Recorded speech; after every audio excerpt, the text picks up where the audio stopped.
আজ আমি বানাবো ডিমের কারি। তার জন্য প্রথমে আলু ও ডিমগুলোকে ভালোভাবে ভেজে তুলে নেব।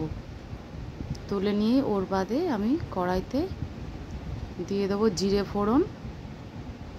জিরে ফোড়ন দিয়ে একটু ভেজে নিয়ে পেঁয়াজগুলো পেঁয়াজ দিয়ে ভালোভাবে ভেজে নেব। পেঁয়াজগুলো একটু ভালোভাবে ভাজা হয়ে গেলে আদা রসুনের পেস্টটা দিয়ে আবার ভালোভাবে ভেজে নেওয়ার পরে টমেটো কুচি দিয়ে দেবো। টমেটো কুচি ভালোভাবে হয়ে যাওয়ার পরে আমি এর মধ্যে দেবো লঙ্কা গুঁড়ো, হলুদ গুঁড়ো, কাশ্মীরি লঙ্কার গুঁড়ো, জিরে গুঁড়ো, ধনে গুঁড়ো দিয়ে ভালোভাবে মশলাটা কষিয়ে নেব।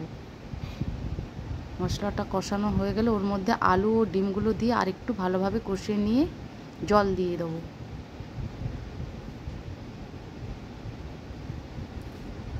জল দিয়ে নুন দিয়ে কিছুক্ষণ ফুটিয়ে নিলেই তৈরি হয়ে যাবে ডিমের কারি।